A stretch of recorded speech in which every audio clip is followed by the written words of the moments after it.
ආයුබෝවන් අදත් ආදරණීය හැමෝම ආදරෙන් අපිත් එක්ක එකතු කරගන්නවා. ඉතින් කොහොමද ඔයාලා කොහොමද මාසයක් ඉවර වෙලා අලුත් මාසෙ පටන් ගන්නෙ?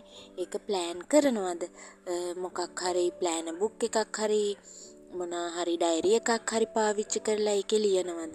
ඉස්සර නම් මම ඉස්කෝලේ යන කාලේ හොස්ටල් එකේනේ හිටියේ. ඩයරි එකක් පාවිච්චි කළා. ඒක ගොඩාක් තිබුණේ දුක හිතෙන දේවල්, අම්මා මතක් වෙනවා, ගෙදර මතක් වෙනවා. ඕවා තමයි ඒ දවස්වල හොස්ටල් එකේ ඉන්නකොට ඩයරි එකේ ලිව්වේ ගොඩාක් වෙලාවට.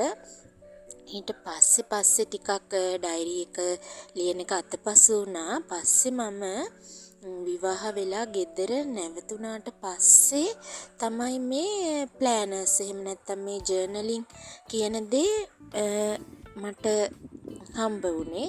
ඉතින් ඒක ගොඩාක් කාලයක් ඉඳලා දැන් අවුරුදු 7ක් 8ක් වගේ තිස්සේ ඉඳලා මම ප්ලෑන් එකක් පාවිච්චි කරනවා. මං මුලිනුත් කියලා ඇති. ඉතින් එහෙම පාවිච්චි කරන එක ගොඩාක් වටිනවා කියලා හිතුණා මට.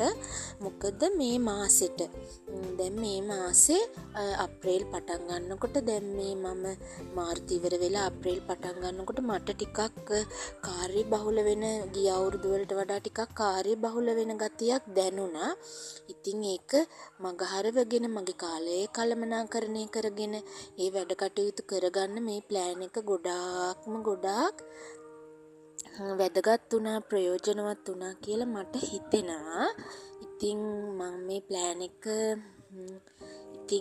ඒක ලියලා කොහොමද ඊළඟ මාසේ මගේ දින ඒ මාසේ වැඩ කටයුතු වෙන්න කියලා මම පොඩි රූප ටිකක් අලවලා එහෙම ලස්සන කරගන්නවා.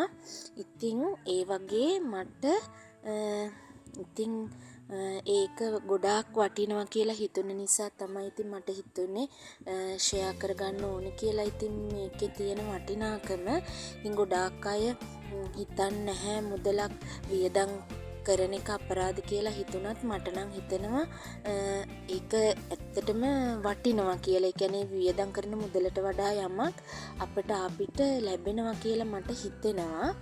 ඉතින් ඒ නිසා පොඩි එක්සර්සයිස් බුක් එකක් අරගෙන හරි කමක් නැහැ මාසෙ ප්ලෑන් කරගන්න. එතකොට ගොඩාක් ප්‍රයෝජනවත් වේවි කියලා හිතනවා. මම ග්‍රැටිටියුඩ් ජර්නල් එකක් පාවිච්චි කරන්නෙත් නැහැ. ඉතින් මම මගේ මේ ප්ලෑන බුක් එකේම තමයි මම එදිනෙදා රැට මම ග්‍රේට්ෆුල් වෙන්නේ මොනාටද කියලා ලියාගන්නේ. ඉතින් ඒකත් සමහර වෙලාවට ගොඩාක් පොත් පාවිච්චි කරන එක කරදරයක් වගේ වෙන වෙලාවට ඒක අතපසු වෙනවනේ. ඉතින් ඒකටත් මේක ගොඩාක්ම වටිනවා කියලා හිතුණා මට.